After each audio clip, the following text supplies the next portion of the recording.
اللہ صلی اللہ علیہ وسلم کی محبت ہمارے ایمانوں کا حصہ ہے، اسی لیے تو شاعر خوب کہتا ہے، حسن مصطفیٰ کو دیکھ کر سوچتی ہے یہ دنیا، حسن مصطفیٰ کو دیکھ کر سوچتی ہے یہ دنیا، وہ مصور کیسا ہوگا جس کی یہ تصویر ہے صلی اللہ علیہ وسلم۔ اب میں حضرت مولانا مفتی محمد شعیب صاحب کو دعوت دوں گا کہ حضرت تشریف لائیں اور اپنے خیالات کا اظہار فرمائیں۔ حضرت مولانا مفتی محمد شعیب صاحب۔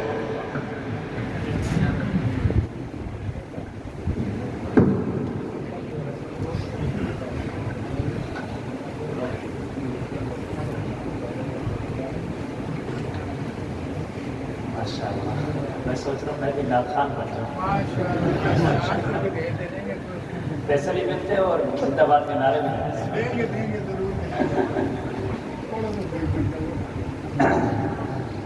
بہت مبارک مجلس چل رہی ہے، شکریہ۔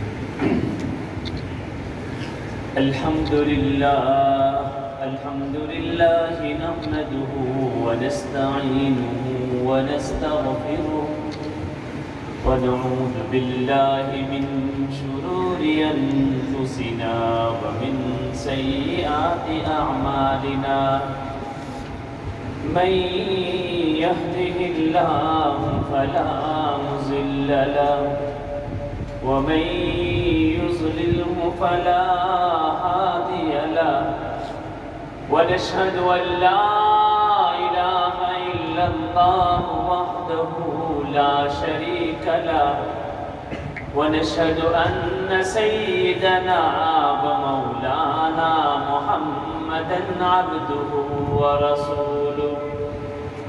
قال الله تعالى في كلامه المجيد والفرقان الحميد، أعوذ بالله من الشيطان الرجيم، بسم الله الرحمن الرحيم۔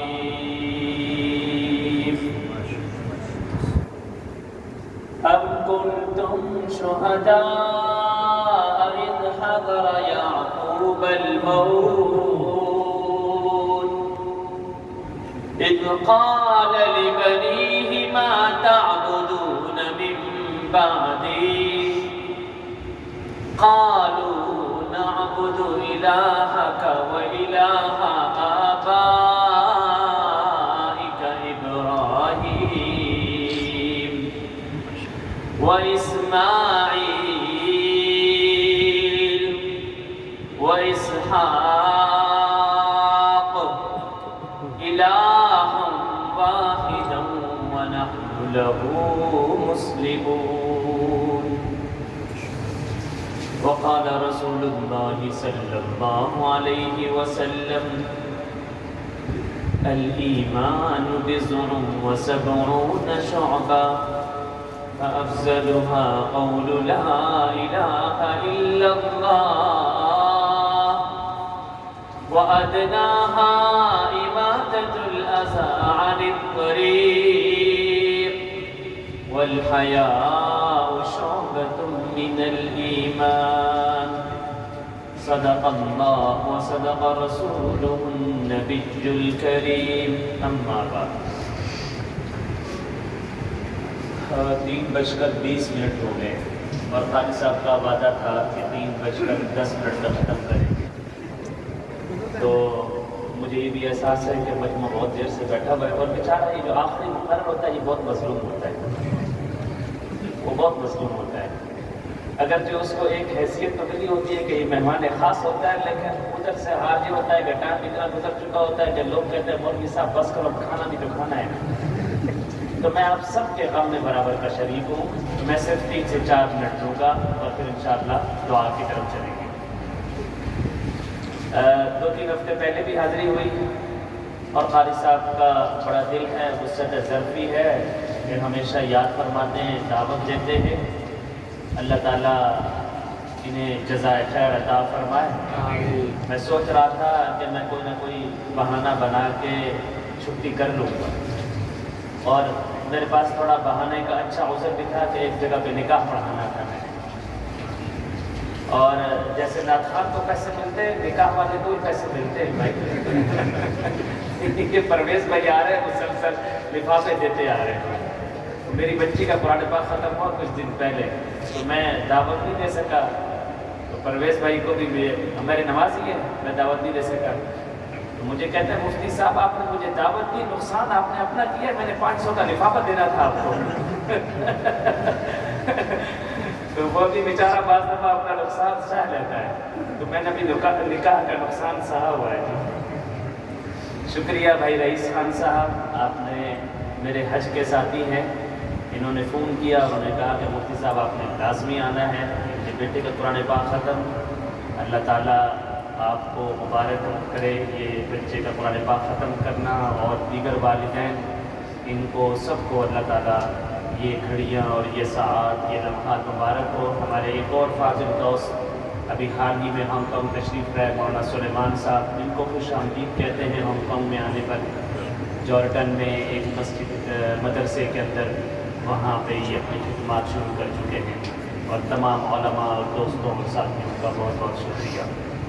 میں صرف 2 باتوں کی طرف توجہ دلاؤں گا.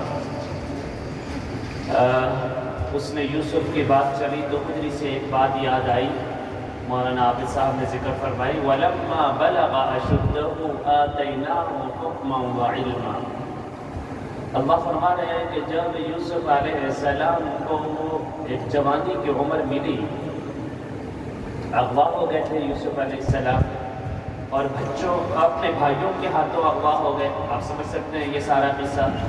آگے اللہ فرما رہے ہیں وَلَمَّا بَلَغَ أَشُدَّهُ آتَيْنَاهُ حُكْمًا وَعِلْمًا.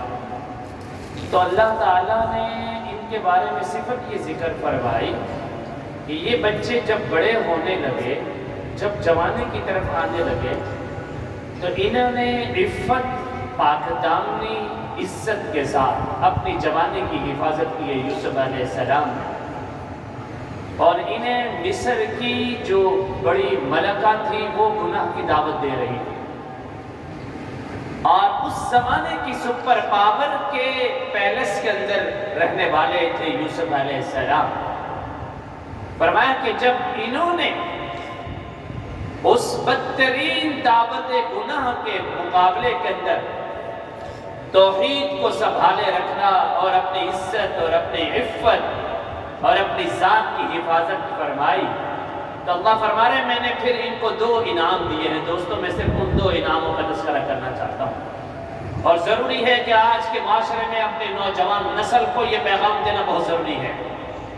آج دجالی تہذیب کے مقابلے میں محمدی تہذیب کو پھیلانا ضروری ہے. میرا اور آپ کا فرض بنتا ہے کہ اس دجالی تہذیب کے مقابلے میں محمدی تہذیب کو اپنائیں اور اپنی جوانیوں کی حفاظت کریں، اپنی عزت کی حفاظت کریں، اپنی عفت کی حفاظت فرمائیں. کیوں اللہ رب العزت فرما رہے ہیں کہ میں نے 2 انعام دیے ہیں یوسف علیہ السلام کو. ایک انعام یہ دیا آتیناہ حکما وعلما، میں نے ان میں حکمت دی، ان کو بصیرت دی، ان کو ڈیسیژن پاور دی، ان کو فیصلہ کرنے کی طاقت دی ہے. اور دوستو یہ بات یاد رکھنے کی ضرورت ہے، انسان کنفیوز بہت جلدی ہو جایا کرتا ہے، وہ جلدی فیصلہ نہیں کر پاتا. وہ چند چیزوں میں جب پریکٹیکلی عملی زندگی میں آتا ہے وہ سوچنے لگ جاتا ہے کہ مجھے یہ کام کرنا چاہیے نہیں کرنا چاہیے، مجھے یہ کاروبار شروع کرنا چاہیے یا نہیں کرنا چاہیے، مجھے یہ بزنس کرنا چاہیے یا نہیں کرنا چاہیے، مجھے یہ دکان لگانی چاہیے نہیں کرنی چاہیے، یہ جاب کرنی چاہیے یا نہیں کرنی چاہیے، یہ رشتہ کرنا چاہیے یا نہیں کرنا چاہیے، یہ نکاح کرنا چاہیے کہ نہیں کرنا چاہیے. خاندان کے خاندان کنفیوز رہتے ہیں.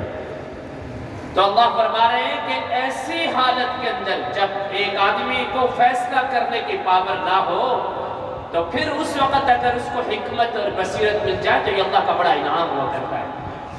یہ ان والدین سے پوچھا کرو جب وہ اپنے بچوں کے بارے میں کوئی فیصلہ لے رہے ہوتے ہیں.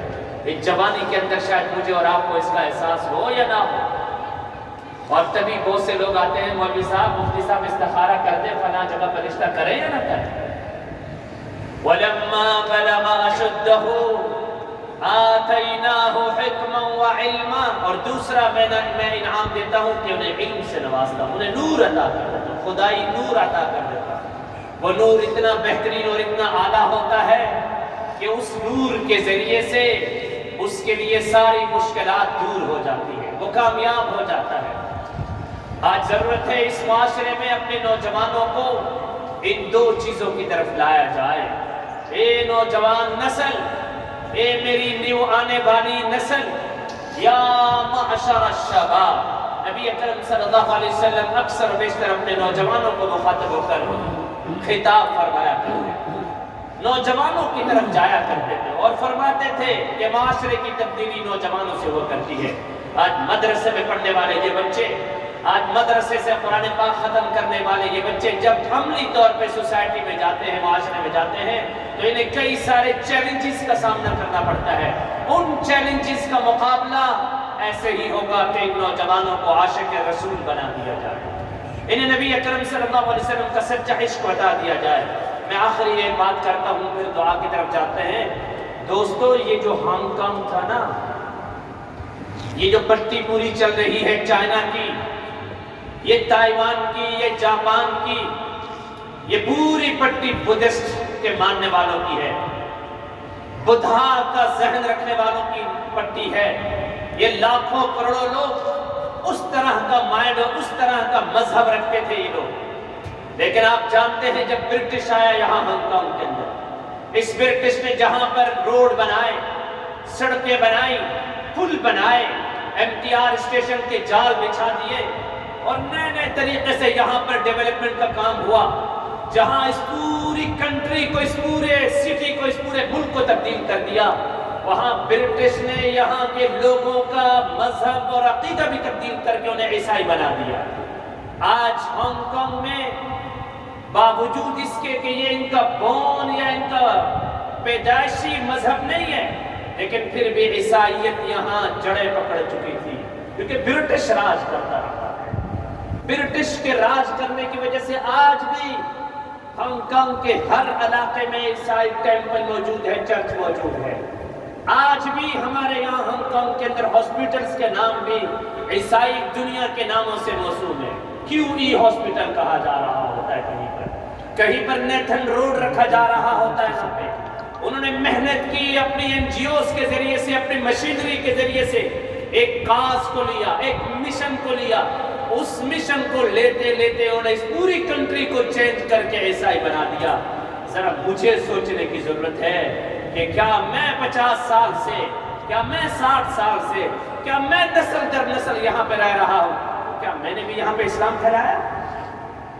کیا میں نے بھی اپنے طور پر یہاں پہ کوئی اچھا میسج دیا؟ کیا میں نے بھی یہاں پہ اسلام کی دعوت پھیلائی؟ کیا میرے نام سے اندر موسوم سے کوئی یہاں پہ کوئی ایک سڑک بنی؟ کیا میرے نام سے یہاں پہ کوئی ایک ہاسپٹل بنا؟ المیہ تو یہ تھا کہ ہم لینے والے بنے، دینے والے نہیں بنے، جبکہ نبی اکرم صلی اللہ علیہ وسلم تو ساری زندگی دینے والے تھے۔